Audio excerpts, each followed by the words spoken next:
Bueno, vamos a comenzar el webinar del día de hoy. Buenas tardes a todos y a todas. Mi nombre es Carlos Ávila y soy parte del equipo futuro del Ministerio de Ciencia, Tecnología, Conocimiento e Innovación. Y les damos la más cordial bienvenida a este webinar discutiendo la política de inteligencia artificial.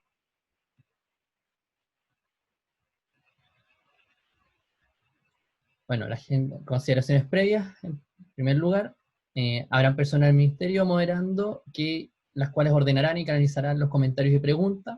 Esas las pueden ir dejando en el chat.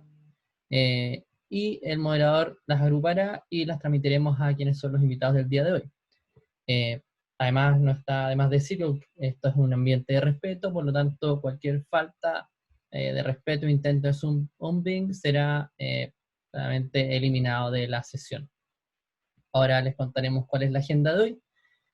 La agenda comienza a las 6, de 6:05 a 6:15, con la presentación de la política de inteligencia artificial, lo que se ha hecho hasta ahora por parte del Ministerio.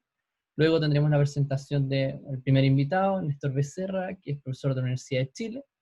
Luego la presentación de Carolina Rodríguez, que es profesora de la Universidad Adolfo Ibáñez.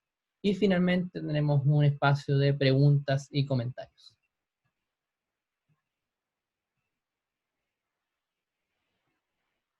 Sin más, los dejo con José Antonio Guridi, quien es el coordinador del plan de trabajo de inteligencia artificial del equipo futuro.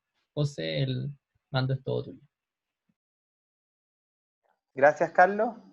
Bueno, hola a todos y todas. Vamos a partir con yo creo que perdí la cuenta, si no me equivoco, el número 13 o número 14 de esta serie de webinars. Que el día de hoy vamos a estar hablando de inteligencia artificial, interacción humano-robot y el potencial social de la robótica.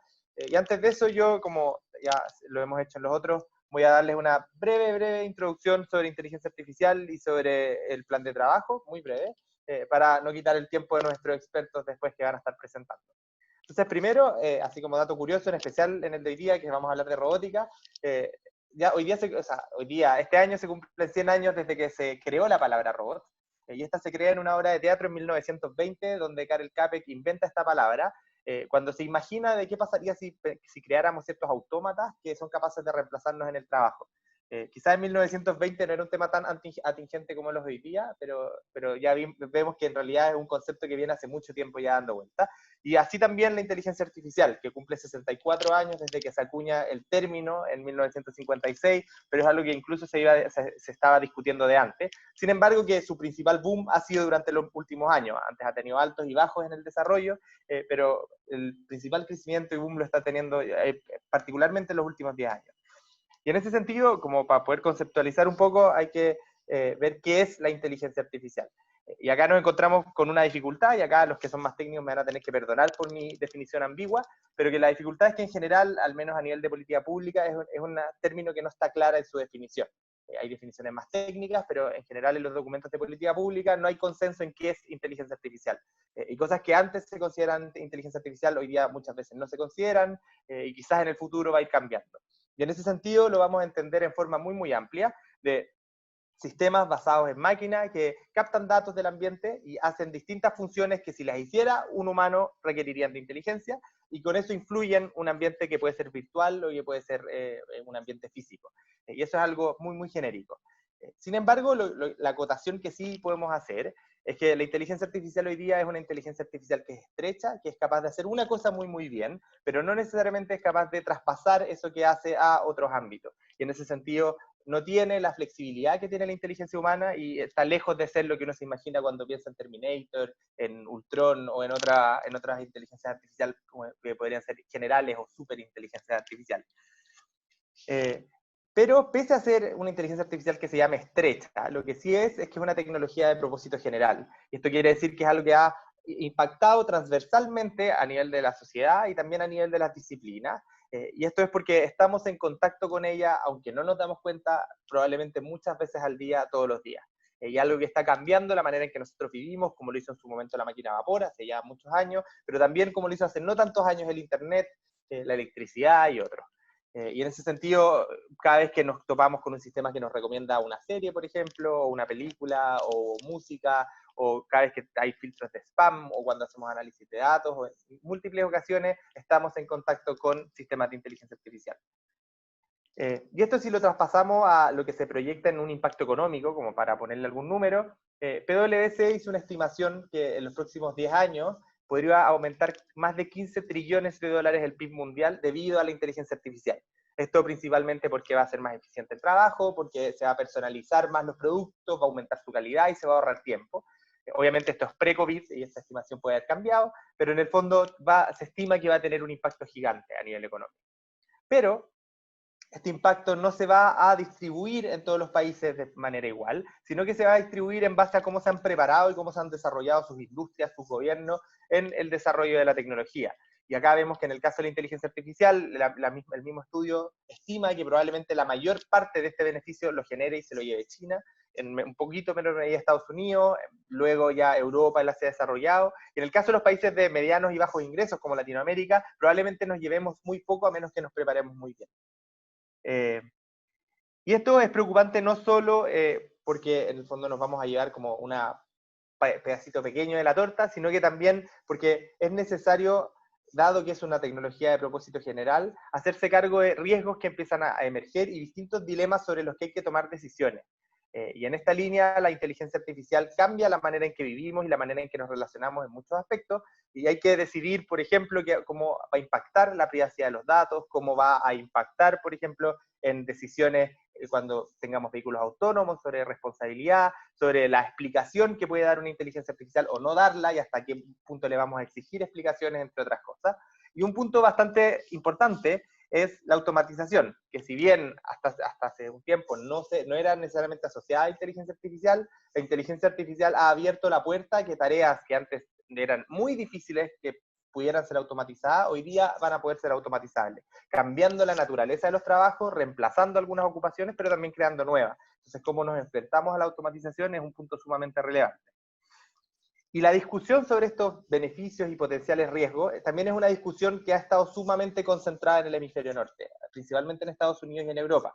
Y si pensamos en los países de mediano y bajo ingreso, es una discusión que ha estado prácticamente ausente, y es sumamente relevante el considerar visiones distintas, porque cada país tiene una manera distinta de abordar las cosas. Y un ejemplo muy, muy chiquitito y breve, un estudio que hizo el MIT hace unos años, 2 años, en que analiza el dilema del vehículo autónomo sobre decidir a quién atropellar. Y, por ejemplo, ve que en las zonas geográficas más asociadas al Asia, se valora muchísimo, por ejemplo, a la persona que es mayor, salvar a la persona que es más vieja, o que se valora muchísimo a la persona que cumple la ley, el que cruza con verde o si el auto pasa con verde. Cosas que, por ejemplo, en Latinoamérica es contrario en cuanto a la edad, se valora muchísimo más a la persona más joven, o se valoran otros aspectos, no como el cumplimiento de la ley, sino como la persona que tiene más estatus social, por ejemplo, salvar a un médico sobre otras profesiones. Y son cosas que, al ser muy distintas y en estos estudios exploratorios, ven lo importante que es que estas discusiones ocurran en todos los lugares del mundo. Y de hecho la UNESCO en la consulta global que está haciendo ahora sobre recomendación ética, incorpora el hecho de que los países de medianos y bajos ingresos no han sido incorporados en esta discusión, y eso es algo que hay que poder sacar adelante. Y esto también se ve en el desarrollo de políticas y estrategias. También vamos un paso atrás con respecto al norte global, en el fondo de los países más desarrollados.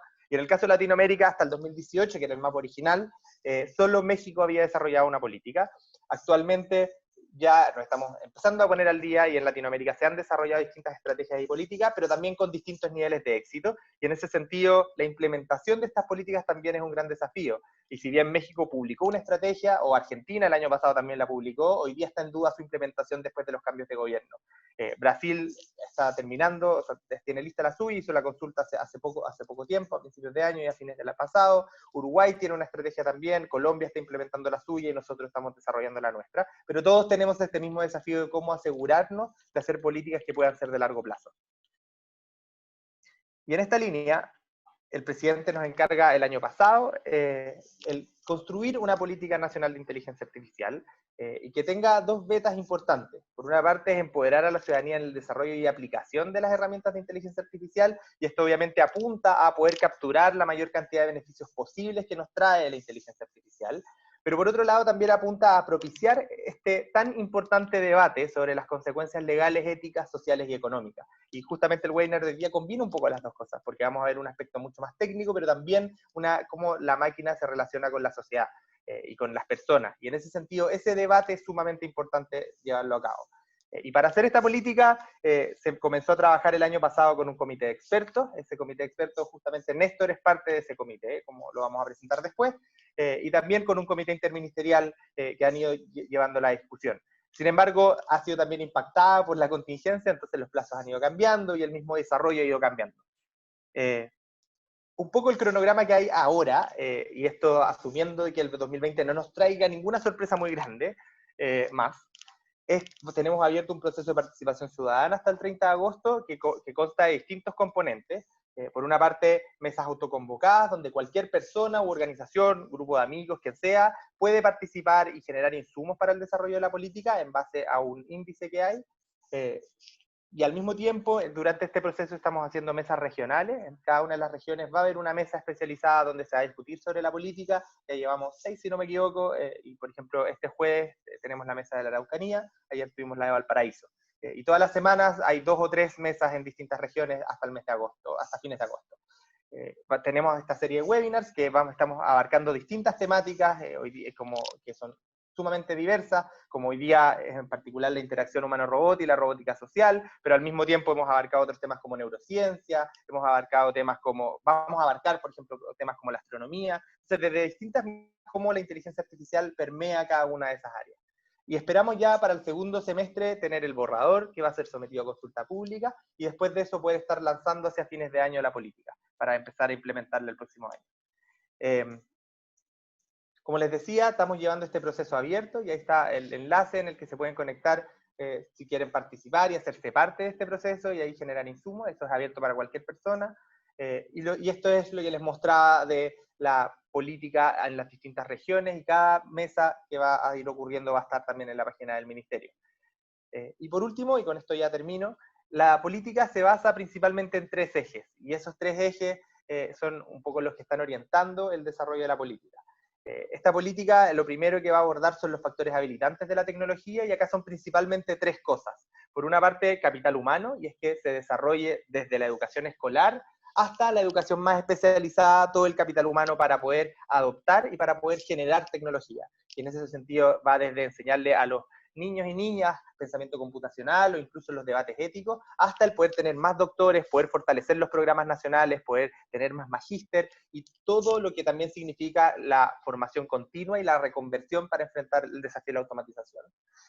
Lo segundo es que existan datos, y en ese sentido es que existan tantos datos abiertos y de buena calidad desde el Estado, que es un desafío grande, pero también desde los privados, y cómo los privados pueden habilitar formas de compartir datos y trabajar con esos datos, en especial en la industria. Por ejemplo, me imagino en un sector como el agro, un sector como la minería, si pudieran generar pools comunes de datos donde todos pudieran mejorar sus algoritmos, por ejemplo, podría aumentar la competitividad de la industria en general.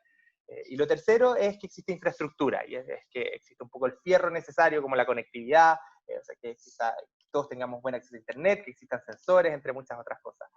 Lo segundo es ya el desarrollo de la inteligencia artificial y las aplicaciones. Y acá vamos desde la investigación básica que se hace en las universidades y centros de investigación, todo lo que ya es investigación más aplicada y la cooperación industria-universidad. Y al otro lado es un poco quienes demandan la inteligencia artificial. Ahí las empresas que necesitan adoptar, que necesitan aprender sobre la tecnología, y el Estado que tiene un desafío también muy grande de adoptar tecnología. Y en tercer lugar es el componente de ética, aspectos normativos e impactos sociales y económicos, que es un eje que es mucho más heterogéneo, que abarca diversas temáticas que van desde la privacidad, la propiedad intelectual, los derechos del consumidor, el impacto de la automatización o el cambio climático. O sea, es bastante heterogéneo, pero en los que hay una discusión de cómo lo vamos a abordar y qué vamos a hacer en cada uno de esos temas, que es sumamente relevante. En algunos casos se va a abrir una puerta para una discusión que puede ser mucho más larga, y en otros casos hay que ya empezar a tomar algunas decisiones para poder habilitar un ecosistema que sea cada vez más fuerte en la inteligencia artificial. Y con eso los dejo ya de vuelta con Carlos para que presente a nuestros expertos de hoy día. Muchas gracias, José Antonio. Entonces, como decía ahí último, vamos a presentar a nuestros invitados. Nuestro primer invitado, Néstor, es que por mientras puedes colocar tu presentación. Néstor Becerra, bueno, es PhD por la University of Edinburgh en UK y magíster en Ingeniería Eléctrico por la Universidad Estatal de Campinas en Brasil. Actualmente se desempeña como profesor titular de la Universidad de Chile, donde creó el Laboratorio de Procesamiento y Transmisión de Voz, donde investiga sobre inteligencia artificial, integración humano-robot, entre otros. Fue profesor visitante de Carnegie Mellon University en Estados Unidos entre el 2016 y 2017. Ha estado en numerosos proyectos de I+D, además de ser autor de decenas de artículos en revistas, congresos internacionales y patentes. Sus intereses incluyen la investigación multidisciplinaria de IA y el procesamiento de señales en diversos campos y aplicaciones actuales, donde la interacción hombre-robot, volcanología, bioacústica, sismología, etc. Creador y organizador de la iniciativa IA 2030 Chile, y participó del comité convocado por la Comisión de Desafíos del Futuro, Ciencia, Tecnología e Innovación del Senado para abordar el desarrollo de la inteligencia artificial en Chile. Finalmente, como decía José Antonio, él también es miembro del comité de expertos en IA del Ministerio de Ciencia, Tecnología, Conocimiento e Innovación. Así que, Néstor, el mando es todo tuyo. Muchas gracias. Estás... ¿Sí, me están escuchando? ¿Sí? Sí, te escuchamos súper bien. Perfecto. Gracias por la presentación. Gracias, José, y a ti también, y a todo el equipo del Futuro por la invitación para este seminario, al Departamento de Comunicaciones también del Ministerio de Ciencia, Tecnología, Conocimiento e Innovación. Buenas tardes a todos. Bueno, yo les voy a hablar ahora sobre... un poco. Les voy a hablar ahora sobre inteligencia artificial y robótica social, y en particular me voy a centrar en lo que es el rol del lenguaje hablado. ¿Bien? Entonces, bueno, básicamente ya saben que inteligencia artificial consiste en generar sistemas, desarrollar sistemas, ¿ya? Principalmente software, que sean capaces de emular la inteligencia humana en alguna tarea específica. Y nos referimos a principalmente adquirir información, clasificar, generalizar, etc. Y otra visión de IA es de que es la ciencia experimental cuyo propósito es entender el pensamiento y la acción inteligente. Ahora, lo importante acá es de que estamos hablando de observar, detectar y medir un dado entorno para actuar en él. En otras palabras, es esencialmente un área aplicada, ¿ya? Entonces, básicamente ya apunta a emular las capacidades cognitivas del ser humano, pero no es equivalente a Big Data, ¿ya? Porque en Big Data se pueden usar, ¿no?, herramientas de inteligencia artificial, y por otro lado, inteligencia artificial muchas veces tenemos que enfrentar problemas en los que no hay grande cantidad de datos. Y hay muchos ejemplos así. Bueno, ¿qué pasa con la colaboración humano-robot? Esto va a ser un componente estratégico muy importante en aplicaciones comerciales, bueno, también de defensa, en los próximos 10 o 20 años. ¿Ya? Pero ¿qué ocurre? ¿Ya? Lo que ocurre es de que lo que vemos en las películas de robots que son 100% autónomos en cualquier situación y hacen cualquier cosa, eso no es posible aún y no lo será por un buen tiempo. ¿Ya? Entonces, ¿qué ventajas tendría la interacción humano-robot? ¿Ya? Bueno, imaginemos entonces que tenemos un equipo de seres humanos, personas y robots para enfrentar problemas en común, ¿verdad?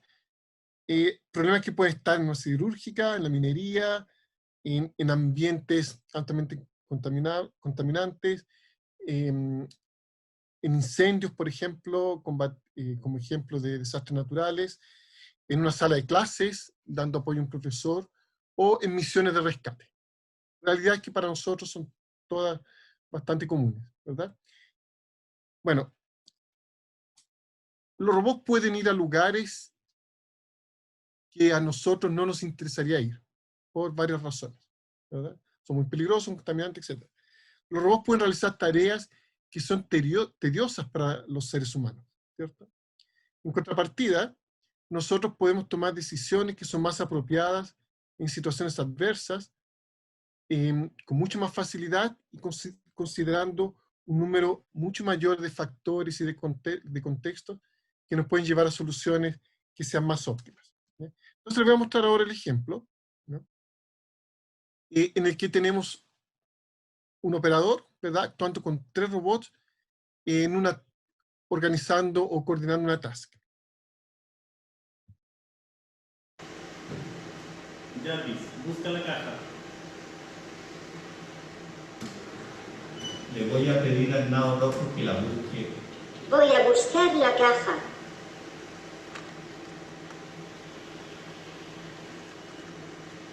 Voy a mirar.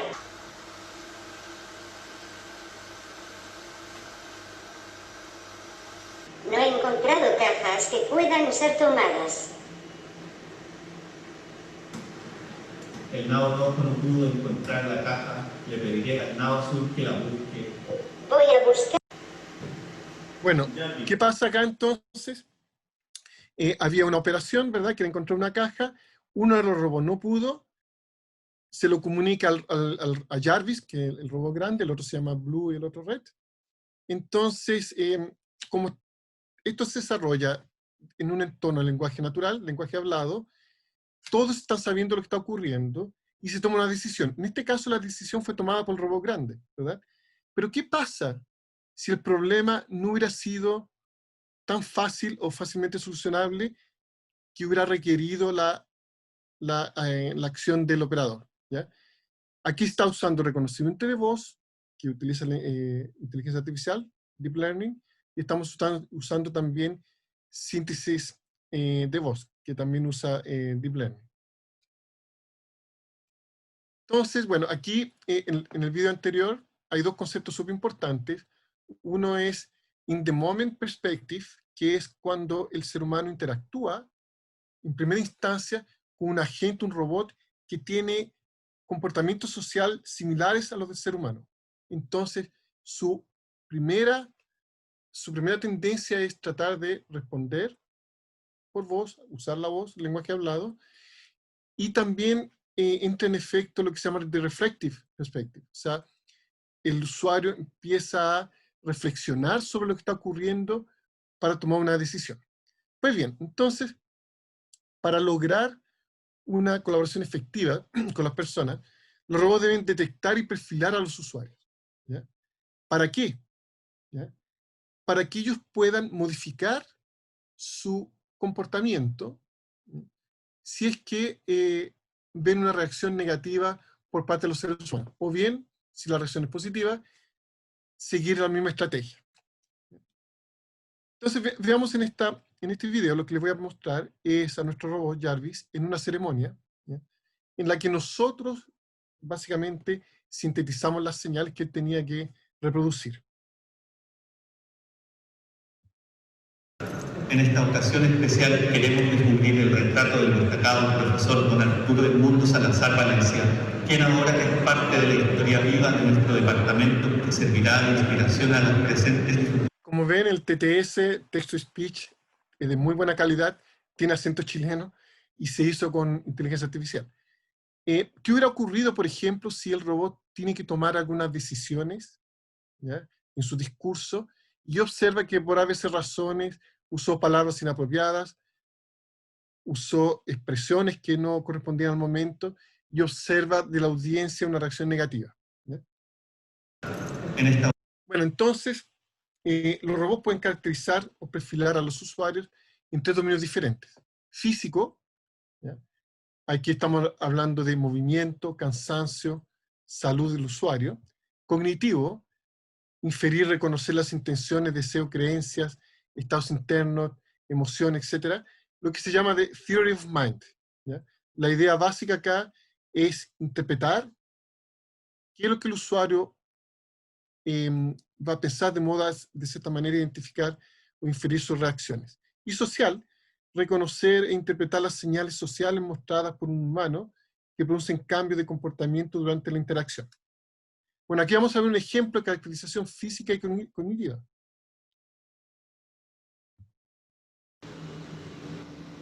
Hola, buenos días. ¿Qué lo trae por acá? Me duele el estómago. Ok, por favor, indíqueme su RUT. 12.345/8. Dígame, Juan, ¿hace cuánto que siente el dolor? Bueno, la demo sigue. Esto es un asistente del área de salud, ¿verdad? Esa es la situación que estamos modelando. Este es un alumno mío, muy buen actor.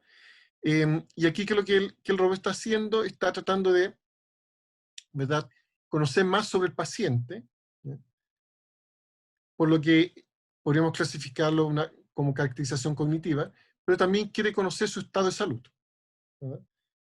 En este ejemplo, Hola, buenos días. aquí vamos a ver un ejemplo de caracterización social.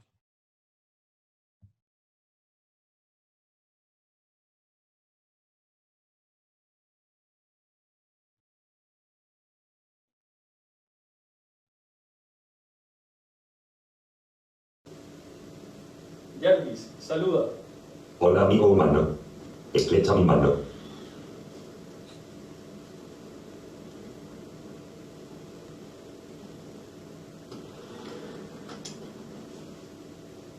Jarvis, preséntate. Mi nombre es Jarvis. Soy robot de servicio y me gusta interactuar con humanos. PR2. Mi nombre no es PR2. Es Jarvis. Bueno, aquí vemos, la demo sigue, pero aquí vemos de que el robot básicamente sigue ciertos patrones sociales, ¿verdad? E identifica cuando la persona extiende la mano, se presenta, lo llaman por un nombre y él reacciona, no, mi nombre no es PR2, es Jarvis, etc. ¿Ya? Se fijan que la calidad del sintetizador de voz no es tan buena como la anterior. ¿Ya? Esta aquí no usa inteligencia artificial, o el reconocedor sí usa inteligencia artificial. Esta demo la hicimos hace algunos años atrás. Un ejemplo de caracterización física.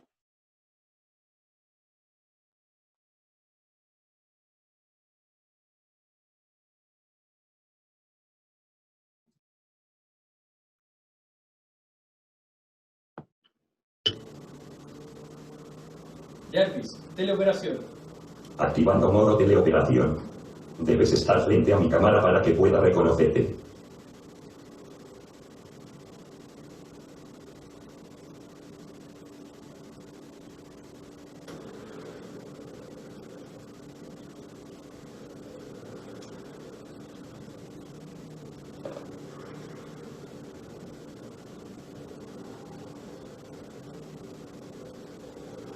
Entonces, aquí el robot es capaz de identificar los movimientos del usuario y replicarlos. ¿Bien? Se fijan que el TTS todavía no tenía acento chileno y no tiene tan buena calidad como el que tenemos ahora. Bien, pero lo que queremos es aproximarnos de la realidad lo más posible. ¿Ya?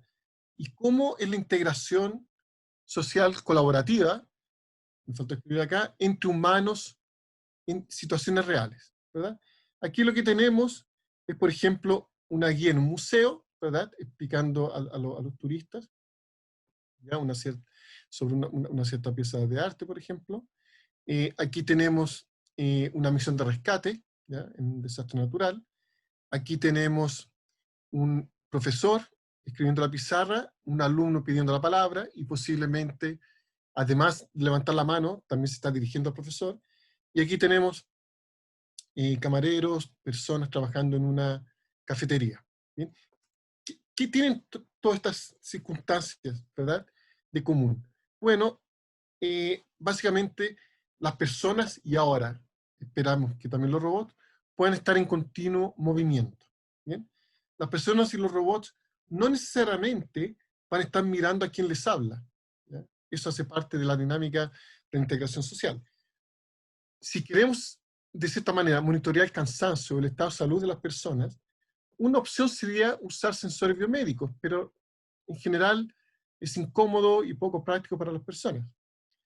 La cámara, ya el video, es sin duda una herramienta súper útil, pero es muy dependiente de la luminosidad.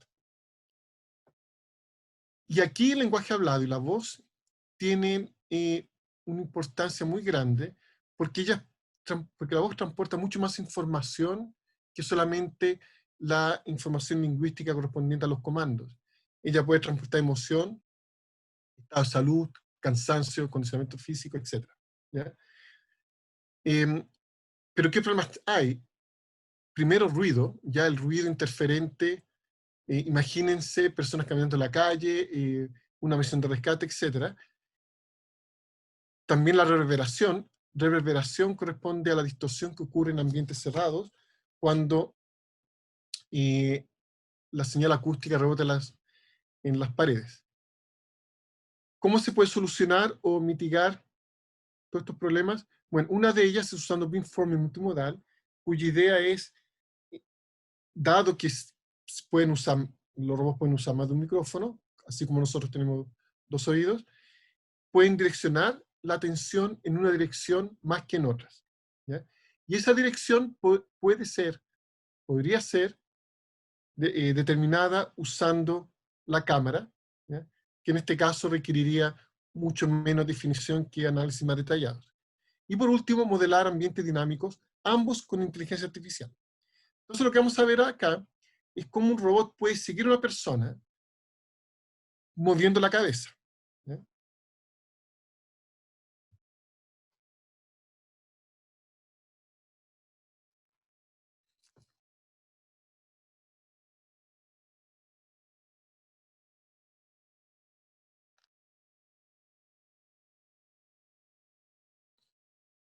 Entonces lo que vemos acá es, un alumno magíster, Alejandro, él mueve el signo pare con la palabra high, y configuramos un servidor con deep learning, o sea, con inteligencia artificial, para detectar este patrón. Entonces la cámara del robot va hacia el servidor reconoce el patrón, ¿verdad? Y el servomecanismo que elaboramos trata de reducir el ángulo, la distancia angular, entre el centro de la imagen, del cuadro imagen que el robot ve, y la posición angular del signo que se quiere detectar. ¿Bien? Y esto sería entonces lo que cómo el robot ve la situación.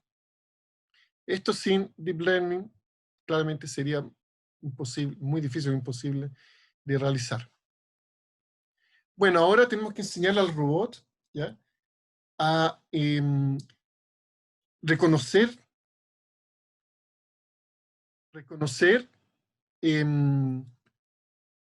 identificar la fuente y al mismo tiempo, mientras se mueve, tratar de eliminar ruidos. Por ejemplo, ruido de la calle, ruido en una cafetería, etc.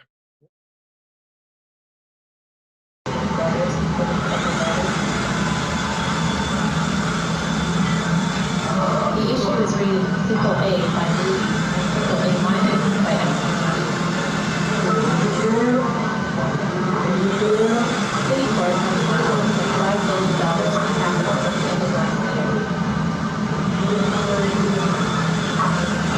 According to the acquisition fundraiser of major banks, Citicorp is also... ¿Qué vemos acá entonces? Aquí está el patrón visual que el robot tiene que seguir. En este parlante se está reproduciendo el audio acústico que él tiene que detectar, y en estos 2 otros parlantes estamos reproduciendo ruido interferente, ruido de restaurante, de calle, cafetería, etc. ¿Ya? Este experimento hace parte de un paper que fue recientemente publicado. Como se dan cuenta, armar todo este escenario no es un tema fácil, pero lo importante acá es mostrar cómo la inteligencia artificial es capaz de cierta manera, entrenar a los sistemas de procesamiento de voz y de audio para eliminar los ruidos interferentes y la reverberación y concentrarse en la fuente, ¿verdad?, independientemente de la reverberación o ruido interferente que pueda haber, ¿ya? Y en este caso estamos usando la información visual para detectar de dónde viene el audio.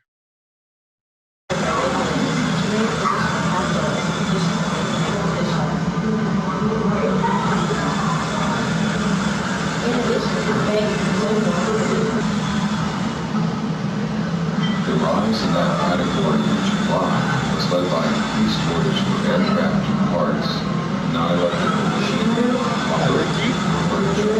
¿Qué está ocurriendo acá? La cabeza del robot se mantiene fija, y lo que nosotros mostramos es de que del mismo modo que ocurre con los seres humanos, hay bastantes ventajas en dirigir la atención hacia quien nos está hablando, o de donde viene la información acústica, porque eso maximiza la ganancia con respecto a las fuentes interferentes de ruido. Y ahora lo que tenemos que hacer es entrenar al robot para que pueda escuchar el movimiento. ¿Por qué el movimiento?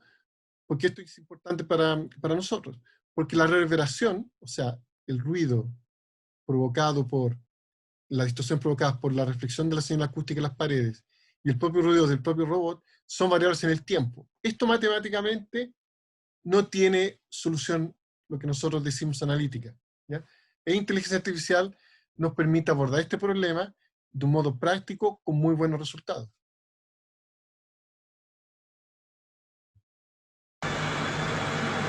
The Labor Department said non-farm payroll employment increased a robust 337,000 last month, after a revised 319,000 gain the month before. According to the average estimate of 7 economists surveyed by Ustedes se preguntarán por qué está hablando en inglés. Básicamente, lo mismo que fue en la otra base de datos. Nosotros tenemos que generar experimentos en inglés para poder publicar internacionalmente, pero tenemos muchos desarrollos hechos. Bueno, ¿y qué pasa con las personas? Como dijimos, las personas tienden a hablar a máquinas, ¿ya? O a gente si estos muestran algún aspecto social, y eso es lo que se llama de antropomorfismo, ¿ya? También es importante destacar que la generación y comprensión del habla se debe entender como combinaciones diferentes de un único fenómeno, ¿ya? Lo que un profesor de Sheffield, amigo mío, dice, el lenguaje hablado puede ser el comportamiento más del organismo más complejo que conocemos, o sea, la mente y el ser humano respectivamente, ¿ya? Bueno, ¿y qué pasa con otras aplicaciones? Ya no es una amenaza, muy por lo contrario, ofrece muchas oportunidades, ¿ya? Pero como dijimos, ya es esencialmente un área aplicada, entonces es importante darle el valor a la investigación aplicada que corresponde, ¿ya? Es difícil imaginar que inteligencia artificial no sea un área en el que uno vaya a actuar sobre un entorno, y hasta los trabajos más aplicados, pero más teóricos, en general siempre tienen un benchmark o una comparación con un método alternativo, ¿ya? Que muchas veces puede ser el propio ser humano. Un ejemplo es lo que nosotros estamos desarrollando ahora, que es un sistema que permite evaluar dificultad respiratoria usando la telefonía en el marco de la pandemia COVID-19. Y esto lo estamos haciendo con estas mismas tecnologías. Y esto es posible porque básicamente hemos desarrollado una capacidad que es bastante competitiva a nivel internacional en estos temas. Bueno, tengo que agradecer a todos mis colaboradores aquí en Chile y en el extranjero por todo lo que ustedes vieron. Estos son colegas, estudiantes que han pasado por mi laboratorio, y a las agencias de financiamiento, ¿verdad? CONICIT, que ahora es ANIT, y a la ONRG Global, Office of Naval Research Global de Estados Unidos. Es esto. Muchas gracias. Muchas gracias, Néstor, por tu presentación. Bien interesante, y nos llegaron algunas preguntas para responder en la sesión que vamos a tener de conversación. Así que muchísimas gracias. Súper interesante lo que no es que lo que se viene, sino lo que está pasando. Así que ojalá que tengamos más noticias de tu trabajo. Ahora pasamos a nuestra segunda invitada, Carmina Rodríguez. ¿Estás por ahí? Ahí estás, Carmina. Sí. Qué bueno. Pues mientras te conectas, yo te presento. Carmina Rodríguez Hidalgo tiene un magíster en investigación en comunicación y un doctorado en comunicación de la Universidad de Ámsterdam. Es académica e investigadora de la Escuela de Comunicación y Periodismo de la Universidad Adolfo Ibáñez e investiga los temas de la comunicación humano-robot, entre otros. Tiene una investigación conjunta con el proyecto Child Robot de la Universidad de Ámsterdam, en el cual investiga estos efectos en niños chilenos. Su investigación de doctorado se centró en los efectos emocionales de la comunicación mediada.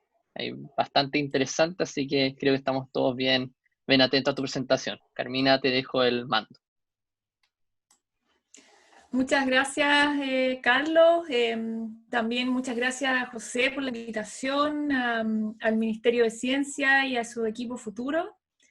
También honrada de poder presentar junto al profesor Becerra, que realmente me encantó mucho su trabajo, en verdad, colinda bastante en el aspecto social con lo que les voy a presentar ahora.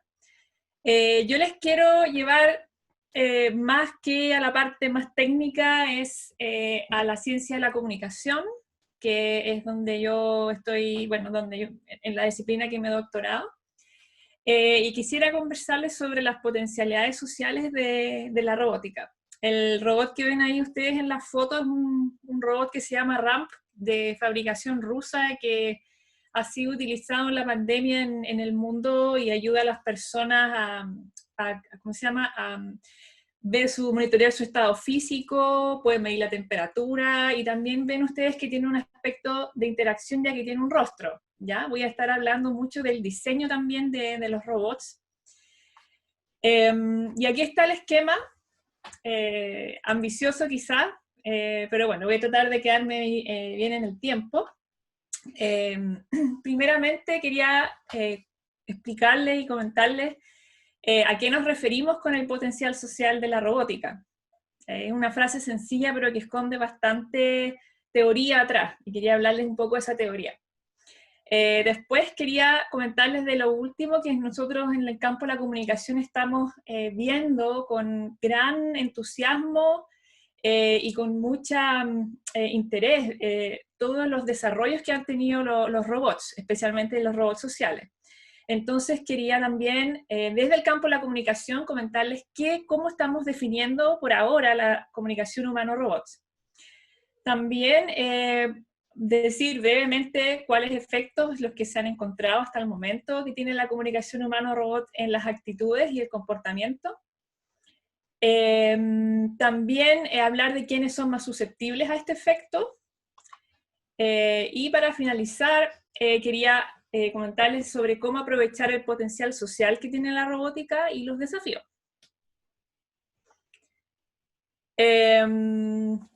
Primeramente, quisiera, así cortito, y José o Carlos, te quería pedir una ayudita porque quería preguntarles a los que nos están viendo, que agradeciendo su presencia, ¿cuáles acciones podemos ejecutar con una silla?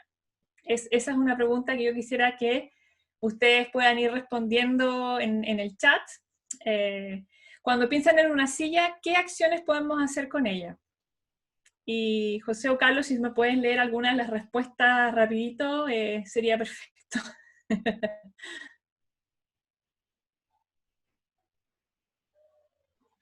Sentarse, apoyo para yoga. Alguien está preguntando después para el reemplazo. Pensar, Sentarse, pararse, sentarse. Gracias, sí. Y aquí, ¿qué podríamos pensar sobre qué acciones podemos ejecutar? En esta imagen, digamos. Ejercicios, apoyo, beber, equilibrarse. Beber, sí, equilibrarse. Ahora beber. Las anteriores eran para la silla, parece. Descansar. Ya. Muy bien. Y ahora con este robot, ¿qué acciones podríamos ejecutar aquí?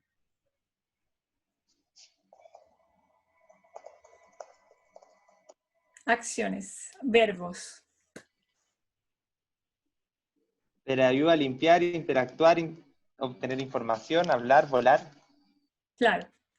Gracias a todos los que están contestando. Entonces, este era un pequeño ejercicio para hacerlos pensar sobre cómo, digamos, el diseño de los objetos nos marca también nuestro mundo posible de acciones que podemos realizar con estos objetos. ¿Ya? ¿Por qué les hablo de esto? Porque yo he estado estudiando últimamente este término que viene de mucho atrás, de más o menos de los años 70, que lo inventó William Gibson. Es una palabra de hecho inventada por él, y affordance se refiere a una característica del ambiente que automáticamente nos gatilla y permite ejecutar una acción. Gibson era un ecologista en el fondo, entonces él planteaba que cuando lo aplicaba este concepto a los animales, cuando por ejemplo una cabra veía una montaña, una cabra no se pone a pensar qué es lo que puede hacer, la cabra llega e interactúa. Entonces, este affordance, que no he encontrado en realidad una palabra que, digamos, pueda abarcar bien lo que significa en inglés, porque, bueno, la mayoría de la ciencia, como sabemos, se está desarrollando en inglés. unas buenas definiciones podrían ser un ofrecimiento o posibilidad de comunicación de un robot que es capaz de reconocer, hablar y personalizar sus interacciones con humanos. O sea, la affordance, o lo que nos ofrece un robot social, como también nos comentaba el profesor Becerra, es, digamos, con estas capacidades sociales que tiene de hablar, de reconocer la voz, de personalizar sus interacciones con humanos, es ese potencial social, o sea, tiene que ver con esa affordance o con esa posibilidad. Esa es una definición de Andrea Guzmán, una de las, en comunicaciones, ella escribió un libro sobre la comunicación humano-máquina, y ella lo ha definido así. Aquí, por ejemplo, yo desarrollé también un paper reciente sobre este concepto affordance y cómo lo ve la comunicación y cómo lo ve el campo de la robótica. Y en ese sentido encontramos que tiene diferentes acepciones y diferentes aplicaciones. Y es muy entendible, porque por ejemplo en la robótica, como nos mostraba el profesor Becerra, este robot, el de la izquierda, es un robot de rayos UV, que se ha utilizado también mucho ahora en el contexto de pandemia, que es un robot que tiene que circular, por ejemplo, por hospitales y desinfecta, porque la luz UV se ha encontrado que desinfecta de patógenos, por ejemplo, y de virus. Entonces ahí ese robot lo que tiene que como preocuparse, ese robot no habla por supuesto, tiene que preocuparse de poder circular bien con el ambiente, de no chocar con las camas, de ver dónde están las piezas. Y eso representa todo un desafío ingenieril para que el robot, digamos, pueda interactuar con los objetos y con su ambiente. Entonces, lo que nos contaba también el profesor. Ahora, cuando un robot busca interactuar con un humano, la affordance se vuelve, o el tipo de posibilidad se vuelve más social. Entonces es diferente, porque ya el robot no está, el humano tiene que poder reconocerlo, tiene que poder también ver sus caras, responderle. Entonces la affordance que conceptualizamos en comunicación y la affordance que conceptualizamos en la robótica hasta ahora ha sido menos, digamos, el aspecto social, sino que el aspecto de cómo moverse incluso por el ambiente. Entonces, ¿qué enfoques hemos encontrado para definir qué es lo que es esta comunicación? ¿Perdón? ¿Me escuchan? Sí, perdón. Ya. De nuevo, Guzmán nos dice que la comunicación máquina-humano es la creación de significado entre humanos y máquinas y el estudio de este significado y aspectos relacionados. ¿Ya? O sea, la creación de significado. ¿Qué significa para mí como humana cuando un robot me está hablando, cuando un robot me está respondiendo?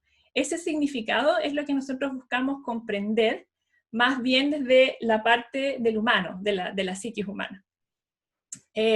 Para la comunicación también, esta idea de que el robot pueda responder, o sea, ser un actor social, es como un cambio de paradigma en verdad. ¿Por qué? Porque esto lo dijo Zhao ya en 2006, que el robot era un otro que se comunicaba. ¿Y por qué esto es tan importante? Porque, bueno, en la comunicación tradicionalmente, el medio de comunicación nos transmitía algo. Por ejemplo, la radio en su momento simplemente la prendíamos y hablábamos, la radio no nos respondía, ¿verdad? Después, los mismos celulares que ocupamos ahora, vemos que, bueno, en los teléfonos, el teléfono es simplemente como un agente que está como mediando la comunicación, pero el teléfono no habla con los humanos. Los humanos se comunican a través del teléfono. Entonces, en este paper que desarrollé este año, saqué como es un marco teórico en verdad, que el robot en esta interacción viene a tener un igual estatus social que el humano, al menos en términos de comunicación. Y hay muchos teóricos de la comunicación que están empezando a pensar al robot como un agente que es igual a nosotros y que se comunica. Este modelo, ¿qué es lo que incluye? Es la agencia de ambos actores, es decir, la capacidad de actuar y decidir, que tiene mucho que ver con la inteligencia artificial. Entonces, ¿qué es lo que es la agencia? Bueno, Brandy ya tiene una definición que es que agencia es el sentido de que uno es el iniciador de una acción. una conciencia de uno mismo obtenida bajo el control percibido sobre el mundo social. O sea, uno ejerce una fuerza y ejerce su volición sobre el mundo social. Y este cambio paradigmático nos viene a traer que el robot también empieza a tener su propia agencia, debido a que, por ejemplo, los algoritmos que posee y de lo que hablaba el profesor Becerra del manejo de la voz, del lenguaje, el robot en algún momento tiene que empezar a decidir cómo responderle al humano. Entonces el robot empieza a adquirir agencia. Otra variable interesante que nosotros estudiamos también en la comunicación cuando estamos hablando de esta comunicación máquina-humano es la presencia social, que quiere decir que es el estado psicológico en el cual los actores virtuales sociales son experimentados como actores reales sociales, de manera sensorial o no sensorial. Entonces, la presencia social tiene mucho que ver con la fisicalidad, la corporalidad de un objeto, o incluso también de una persona. Por ejemplo, yo, digamos, cuando me están escuchando hablar, yo soy real para ustedes de alguna manera, yo existo en alguna otra parte. Pero si estuviera yo físicamente al lado de ustedes, sentada conversando, tendría para ustedes mucha mayor presencia social. Entonces, a esto se refiere esta variable. Y cuando pensamos en los robots y la relación robot-humano, estos robots adquieren bastante presencia. ¿Por qué? Porque tienen un cuerpo físico. No es como Alexa, que tiene un cuerpo físico, pero sin embargo no es antropomórfico. No es antropomorfo, es un objeto, lo podemos ver casi como un estéreo, como una radio. Entonces, digamos, el grado de presencia social es muy importante también para estudiar esta comunicación. Ahí yo también tenía un poco sobre los últimos diseños que han salido de robots sociales. El profesor Becerra trabaja con el NAO, robot de forma antropomorfa, o sea, de robots de forma más humana, pero también hay robots zoomórficos y robots caricaturescos como el Cosmo, y también Cima Robot, que es el celestito de abajo, que es un robot que ha estado, bueno, es de fabricación en Chile, made in Chile. Entonces, podemos ver, si ustedes miran estas diferentes fotografías, que el diseño de estos robots también nos lleva como a diferentes posibilidades de acción. Vamos a hacer cosas diferentes, acciones diferentes con estos distintos tipos de diseño. ¿Ya? Entonces, ¿cuáles efectos tiene esta comunicación? Bueno, esa pregunta no la voy a responder ahora porque es muy amplia, pero les quería como hacer pensar en esto, porque hay muchas creencias desde ya instauradas, también un poco puestas por la ciencia, o sea, por la filmografía, las películas, los libros, ciencia ficción, que hay muchas creencias comunes de que los robots, por ejemplo, nos dan miedo, que los robots nos van a reemplazar, los robots son mecánicos, sin emociones. Sin embargo, la evidencia de estudios empíricos, tanto en Chile como fuera, dice otra cosa. Este potencial social de los robots puede ser útil para bastantes cosas, en verdad. Por ejemplo, bueno, como ya sabemos, el cuidado de la salud de la tercera edad. Son muy buenos en la interacción con niños, también para niños del espectro autista u otro. También existen robots de telepresencia que facilitan el contacto entre humanos. Son buenos para educación a distancia, por ejemplo en la pandemia. El Cima Robots está siendo utilizado en distintos colegios para que se le cargan contenidos en una plataforma y el robot se encarga un poco de enseñar algunos contenidos. Hay robots también un poquitito más grandes que están siendo usados como guías de mall, asistentes, recepcionistas. Y en general, los robots proveen mucha ayuda práctica. Ahí tenemos un ejemplo, bueno, de un estudio de fuera de un robot que respondía de manera como más emocional, comparado con otro robot que no respondía efusivamente cuando un niño acertaba una palabra, y resulta que los niños aprendieron más palabras en un segundo idioma gracias a este robot. También, como les comentaba, son muy utilizados como robot de compañía. El robot de la derecha es Paro, que es un robot zoomórfico con forma de foquita que incluso ronronea y ha tenido muy buenos efectos cuando ha sido introducido en hogares de ancianos y ha mejorado incluso la comunicación entre los propios ancianos. que es esta diapo. Redujo los niveles de estrés, por ejemplo. Entonces, ahora, quería comentarles también cómo aprovechamos entonces todas estas potencialidades. Y yo por lo menos veo al menos 2 ejes que sería importante trabajar. Primero es la tecnología del mismo robot, y segundamente también de los seres humanos. Sobre la tecnología del robot, ahí tengo yo unas 7 características que Fong y colegas ya en 2003 identificó como qué es lo que debería poder hacer un robot social que fuera de muy alto orden, o sea, que fuera muy bueno. ¿Qué es lo que debería poder hacer en teoría? Y en la práctica, debería poder expresar y percibir emociones, debería poder comunicarse con un diálogo de alto nivel, o sea, un diálogo elaborado, como mostraba el profesor, o sea, no decir, qué sé yo, buenos días y buenas tardes, sino que poder seguir un hilo de una conversación a un nivel más o menos, bueno, legible para los humanos también. Deberían aprender a reconocer a otros agentes, a otras personas, no solamente personas, sino que también lo que los rodea, que es sumamente complicado desde el punto de vista técnico, que eso se logre. Establecer y mantener relaciones sociales. Bueno, si hay un robot, por ejemplo, en una casa, o si hay un robot recepcionista, y el robot, por ejemplo, responde a una persona que lo ve reiteradas veces y siempre le pregunta cómo se llama, no va a resultar. Tiene que ser un robot que sea capaz de recordar un poco digamos, las personas con las cuales ha hablado. Eso es muy importante al futuro, pensar en cómo un robot y un humano pueden establecer y mantener relaciones sociales. Usar gestos más o menos naturales, tener una personalidad, dice Fong. Yo no estoy tan segura que tenga que tener una personalidad en sí, y tenga que aprender y desarrollar competencias sociales. Por ejemplo, lo que es ser amable, lo que es ser empático, mostrar todos estos comportamientos que son más bien, bueno, propios de nosotros. Eso es lo que dice Fong y colega. Entonces, decirles también que, bueno, en esta parte no existe prácticamente, o hay muy pocos, creo yo, en el mundo, robots que sean capaces de hacer todas estas 7 cosas. Es sumamente complicado, pero el campo se está desarrollando hacia allá. Ahora, en los humanos, que en realidad lo más interesante también es qué es lo que podríamos hacer para aprovechar este potencial. Yo creo que hay que primeramente educar a la población sobre los beneficios de la inteligencia artificial, pero en especial la robótica.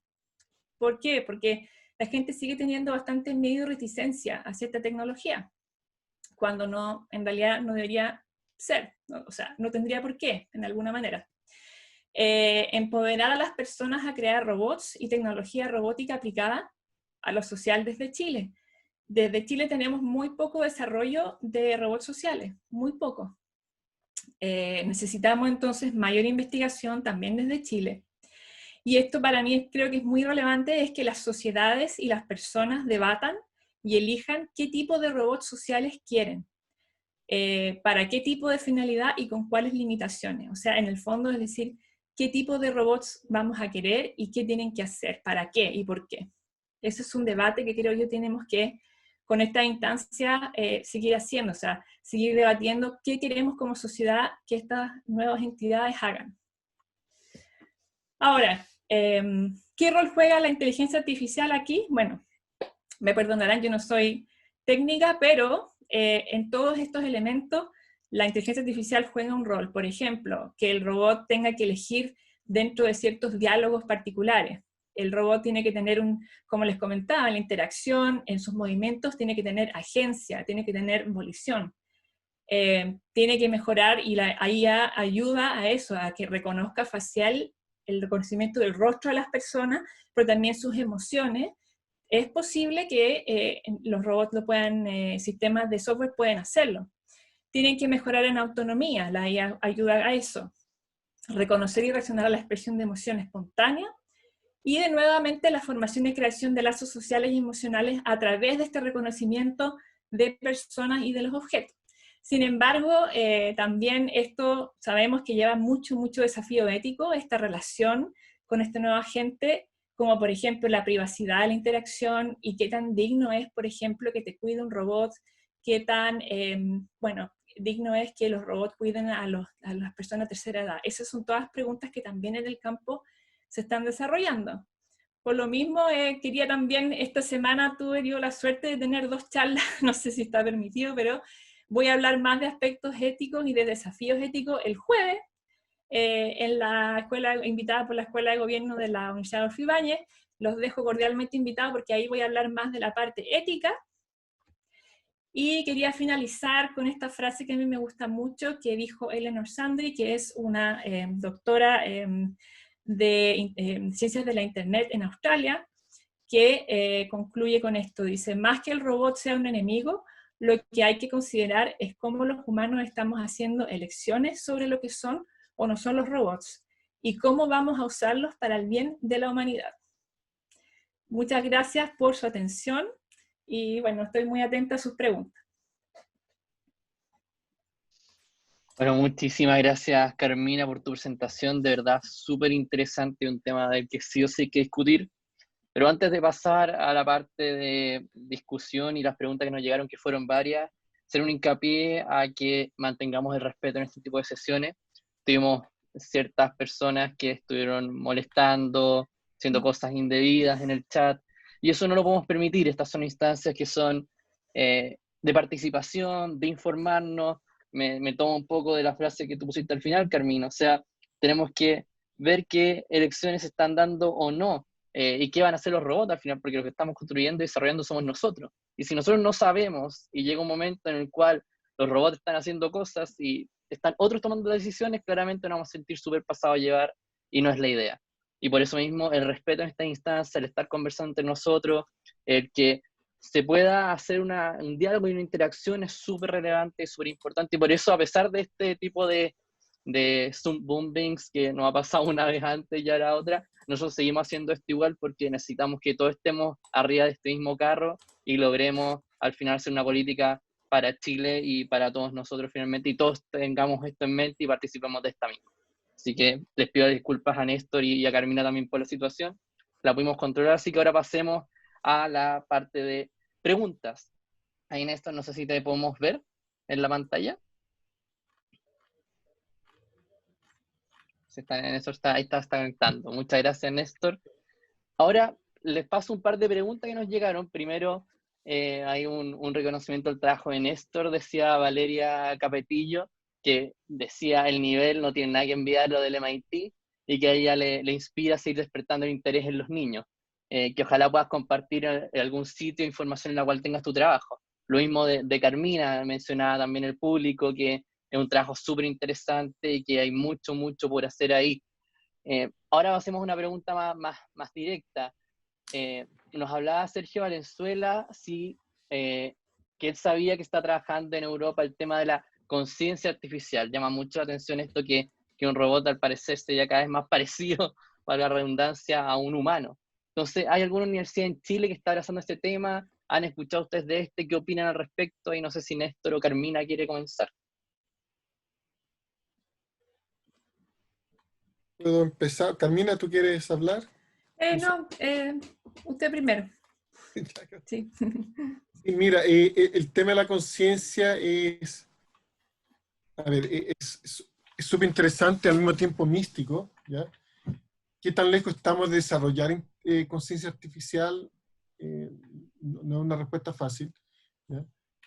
Básicamente, ¿qué es lo que es conciencia? O sea, conciencia es, una definición podría ser la aceptación o el conocer de que existimos, ¿ya? Los animales tienen conciencia. Yo hace mucho tiempo leí, por ejemplo, un experimento que hicieron con un elefante, un cachorro elefante que se estaba mirando al frente de un espejo, y él empezó a interactuar con él mismo. O sea, él reconoció que era él el que se estaba reflejando. Hicieron lo mismo con un león y no pasó nada. O sea, el león empezó a pelearse con su imagen. Entonces, la pregunta, para no tomar mucho tiempo, la respuesta es, para no tomar mucho tiempo, estamos lejos de desarrollar conciencia artificial. Pero sin duda es un tema súper interesante. Ahí, Carmen, no sé si tienes algo que añadir también. Sí, yo muy de acuerdo con el profesor, creo que la conciencia es algo, pucha, podríamos hablar mucho tiempo sobre incluso definir qué es lo que significa ser consciente. Creo también que tal vez hay muchos conceptos que nosotros tratamos de aplicar a la comunicación humano-máquina o al actuar de los robots, mirándolo, por supuesto, de un punto de vista muy humano, porque evidentemente somos humanos, entonces interpretamos el mundo desde lo humano.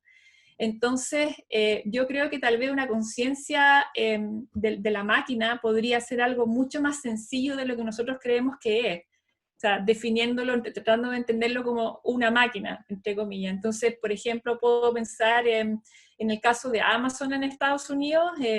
Yo sé que tal vez técnicamente no es, digamos, lo que como tal vez se dice, pero en Amazon, por ejemplo, hay una especie como de idea de conciencia que está administrando todos los envíos, y en el fondo los humanos que trabajan en Amazon son muy dependientes de ese sistema. O sea, ellos le creen al sistema de Amazon grande que los está un poco como dirigiendo.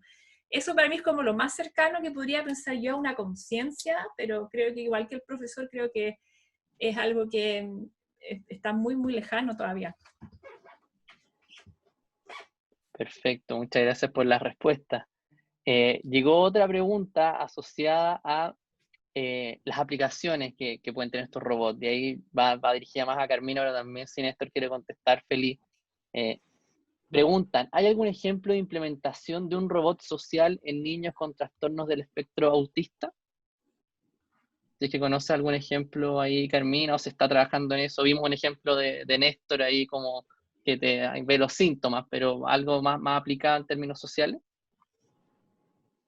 Sí, bueno, yo sé que no tanto en Chile, según entiendo, creo que más en Estados Unidos, pero no es, digamos, el área que yo me estoy dedicando, es más bien como la comunicación con todos los seres humanos, ¿verdad? Y creo también que hay un sesgo también un poco nuestro de creer que los robots tienen que ser necesariamente utilizados en ciertas poblaciones particulares.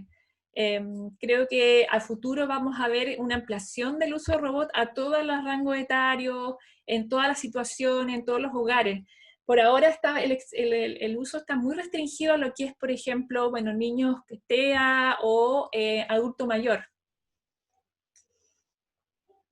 Mira, yo recuerdo haber visto en un congreso del 2018 de HBI, recuerdo haber visto una demo sobre un robot para niños con necesidades especiales, que creo que era lo que se refería a la persona en Inglaterra, en UK. Pero tendría que buscar un poco. Oye, mira, quería agradecer el comentario sobre lo que presenté y coloqué el link a mi laboratorio. Perfecto. www.lptv.cl. Ahí están demos, mi correo electrónico y todo. Súper, Néstor, muchas gracias. Hay varios interés desde los que están participando acá. Les dejo otra pregunta también. Ahí hablaban que agradecían a los presentadores y felicitaciones por los desarrollos. Darío quería saber cuál es la capacidad de fabricación en Chile de estos robots y si se ha pensado en interactuar con ingenieros biomédicos para compartir conocimiento y utilizar estas tecnologías en el área de la salud en el país. Un poco parecía la pregunta anterior con respecto a aplicaciones sociales, pero también más enfocado a qué se está haciendo en Chile, un poco en este ámbito. ¿Se construyen aquí los robots, los softwares, cómo se prueban, un poco más aplicado en esa línea? Sí, mira, a ver, en mi caso en particular, yo trabajo con robots que ya vienen armados, ya el hardware por lo menos, y yo trato de colocarle software, trato de colocarle entre comillas la inteligencia. ¿Ya? Hay algunas iniciativas en universidades chilenas que hacen sus propios robots, hacen su propio hardware. Desconozco si hay alguna iniciativa a nivel de industria. Yo veo difícil porque en general nuestro mercado es más bien pequeño. Pero dicho esto, creo que si recibimos un robot, ¿ya? Por ejemplo Jarvis, Jarvis, el robot grande, el robot chico también, pero principalmente Jarvis, es un laboratorio con ruedas, o sea, él viene en bruto. Todo hay que programarlo, ¿ya? Entonces, si el hardware ya viene listo, ¿okay? Los fierros, los motores, etc., el trabajo por encima, ya el trabajo de desarrollo, investigación y desarrollo, para hacer que el robot actúe, como decía Carmina, actúe de modo más empático, se integre mejor socialmente con los seres humanos, es enorme.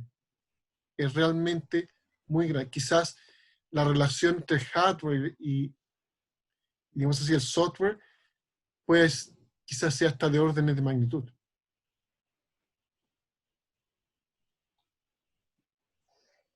Perfecto, Carmina ahí. No, dale, José. Yo solo contribuir algo muy, muy pequeño a eso, que justo de otra persona del comité, que estuvo conectada también un rato en las presentaciones. En uno de los webinars anteriores presentaron CPEDI, que es un robot chileno, como a propósito de robots.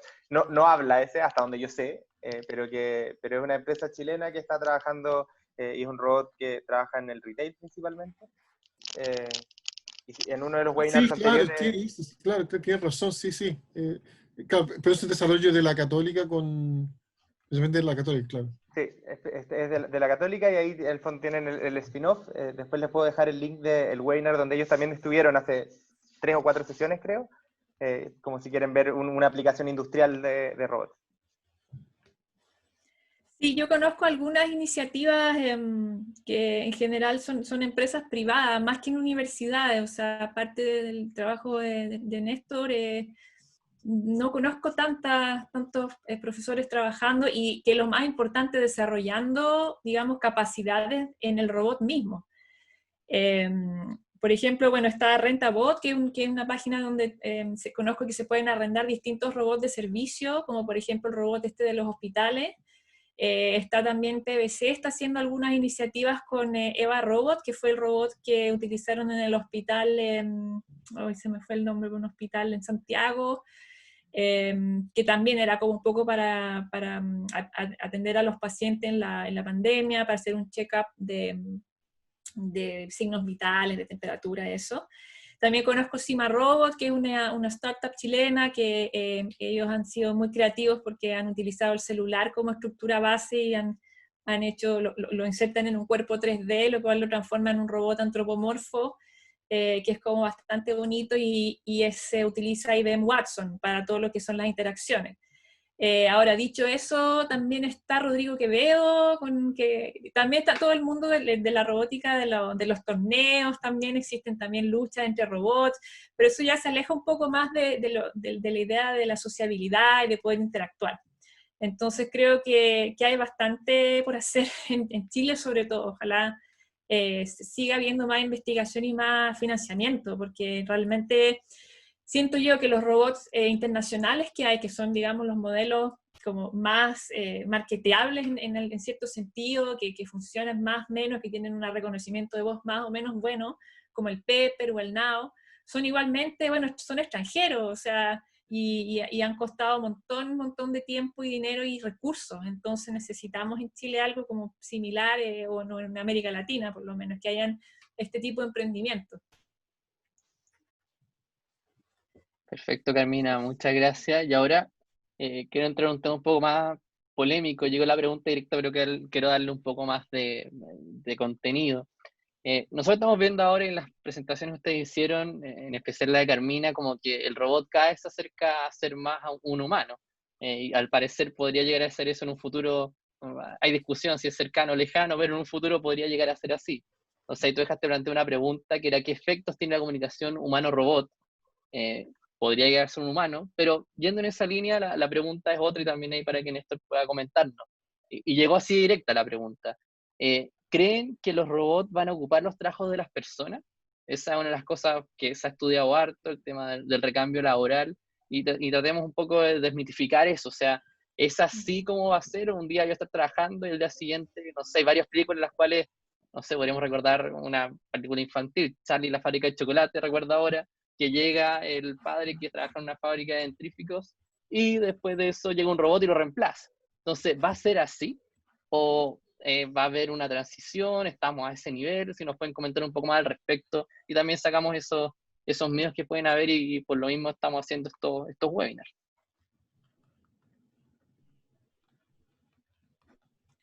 ¿Parto yo? ¿Ya? Por favor, profesora. Sí. Bueno, ese es un tema que usualmente siempre sale. Creo que es una inquietud muy, muy grande de las personas, el tema del reemplazo, no solamente también en los trabajos, sino que también en la misma interacción.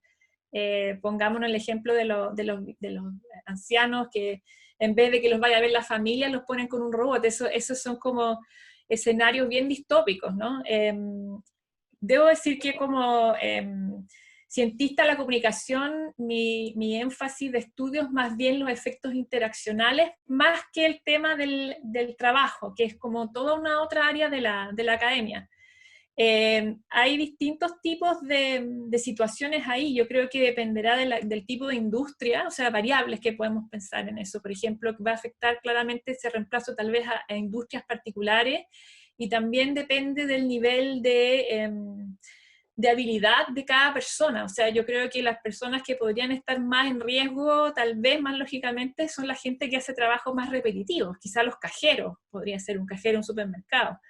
Pero, por ejemplo, alguien que, bueno, volvemos al tema un poco de la conciencia, alguien que tenga que tener un nivel de abstracción y desarrollo intelectual muy, muy alto para hacer su trabajo, yo lo veo muy difícil que un robot vaya a poder reemplazar ese trabajo. Y la idea ahí, yo creo que sería redirigir esos trabajos hacia otras áreas, o bien el tema que a mí me interesa mucho, que es la cooperación humano-robot en el trabajo. Yo creo que ¿cómo se llama? Se mira un poco en menos la idea de que o sea, se cree que el robot va a ser sumamente autónomo, que va a llegar y va a reemplazar a todo el mundo, pero yo creo que eso no, yo creo que va a haber una integración a futuro, si puedo vaticinar algo, se va a integrar al futuro más al robot en la esfera laboral, pero no creo que eso llegue a necesariamente sacar trabajos. Creo que podría ser más en el área de ¿cómo se llama?, de la cooperación. Y también finalizando esto como de parte de la comunicación, decir que siempre, que es muy normal que las personas tengamos miedo ante cualquier nueva tecnología. La Internet también se demonizó en un tiempo, que nos iba a aislar, ¿verdad? Que el que estaba en Internet era un nerd que no socializaba, y ahora estamos todos, o sea, gracias al Zoom, y estamos juntos y podemos hablar. Entonces, siempre se ha demonizado mucho las tecnologías, y creo que parte del trabajo de este webinar, y los felicito por haber seguido todos ahí a pasar del bombing y todo, porque son instancias positivas de diálogo, idealmente, para poder, bueno, para poder sacar lo mejor de la tecnología, en vez de dejar que la tecnología de repente llegue y haciendo algo que no queremos. El diálogo es muy importante.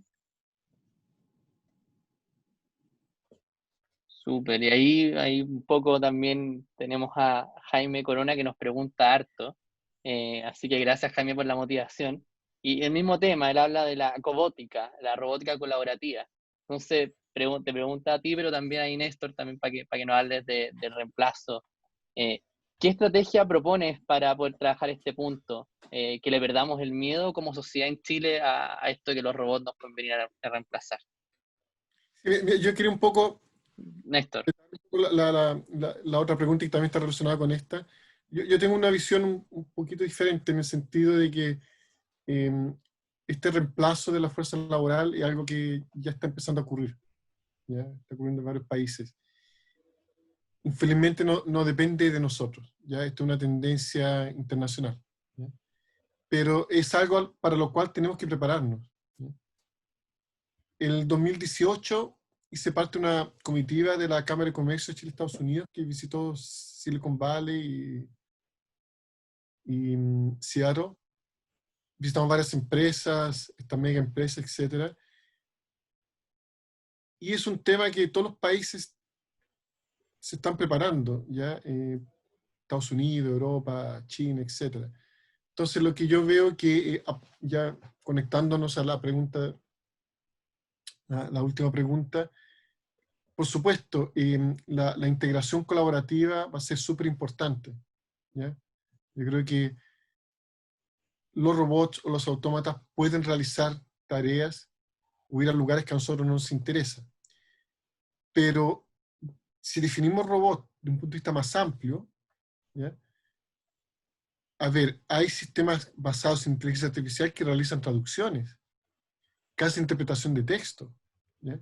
Y que son actividades cada vez de valor agregado más elevado, ¿ya? En imagenología, ¿cuáles son las limitaciones para que los robots empiecen a analizar rayos X, ¿ya? O resonancias magnéticas, ¿ya? Quizá la principal limitación sea legal, ¿ya? ¿Quién es el responsable legal de un autómata que haga ese tipo de análisis?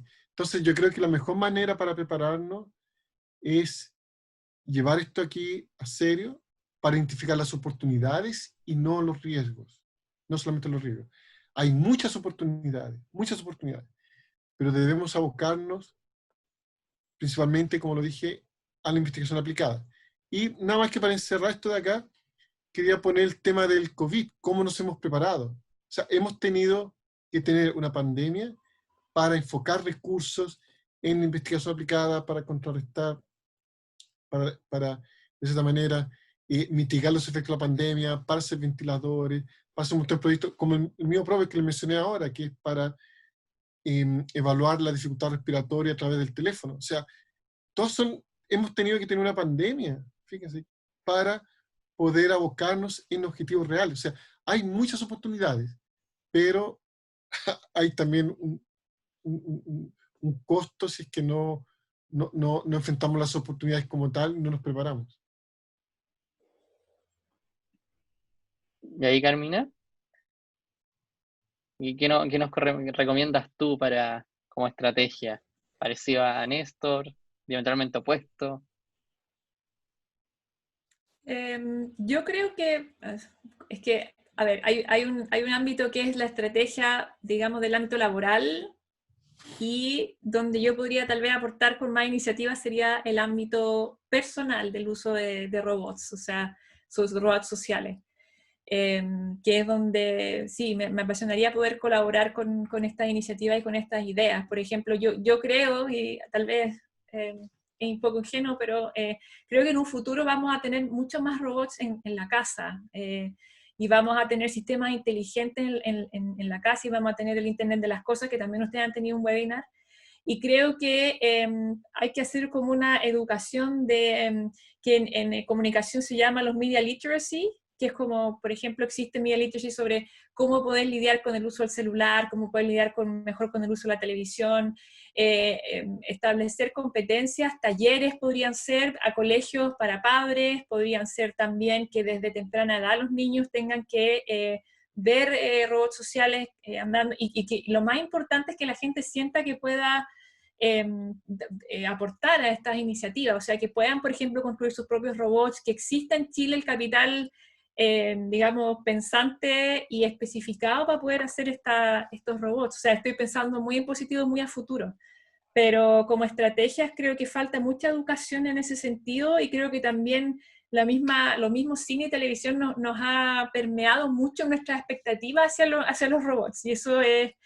Creo que también se pueden hacer documentales, informativos, o sea, hay muchas iniciativas que se podrían hacer para acercar los beneficios que podría tener esta tecnología a la población. Perfecto. Ahí un último, ya que estamos en la hora, el último comentario a decir lo que Jaime nos recomienda, el libro de Andrés Oppenheimer, Sálvese quien pueda. Dice que es la investigación de un reputado periodista que ha escrito para los medios de Estados Unidos y Latinoamérica. Se reunió con Nick Bostrom, líder del Instituto para el Futuro de la Humanidad de la Universidad de Oxford, y otros más. Recorrió varios centros de investigación de punta. Es un libro, sálvese quien pueda, vale leerlo, y entrega muchos tips y links a otros libros también. Así que gracias ahí por el aporte, Jaime. Se agradece mucho también la participación, a pesar de que hayamos tenido que cerrar el chat. Así que con esta última recomendación, les damos las gracias a Néstor, Carmina, y las disculpas respectivas también. Muchas gracias por haber estado con nosotros y haber hablado de este tema tan relevante hoy, y que tenemos que conversar sí o sí. Es súper importante, a pesar de la pandemia y todo, seguir avanzando en estos temas que van a llegar sí o sí. Y también lo invitamos, como todos los martes, para el próximo martes, misma hora, mismo canal, mismo link de Zoom a las 6 de la tarde, No sé si, José, ya tenemos el tema, si lo pudieras mencionar. Sí, todavía no tenemos confirmados a todos los expositores, pero vamos a estar hablando de inteligencia artificial y astronomía. Así que próxima semana es astronomía el tema. Súper. Entonces, un tema bastante interesante. Los dejamos súper invitados y nuevamente a los que estuvieron acá les pedimos disculpas y muchísimas gracias por haber sido con nosotros y nos vemos el próximo martes. Que estén súper bien. Chao a todos y buenas noches. Gracias a todos. Gracias, chao. Gracias. Chao, Gracias, chao. Néstor y Que Carmina. estén bien todos. Chao, chao. Gracias, Carlos. Chao, José. Chao, Carmina. Chao, Néstor. Muchas gracias. Chao, Chao, profesor. Carmina. Chao. Muchas gracias.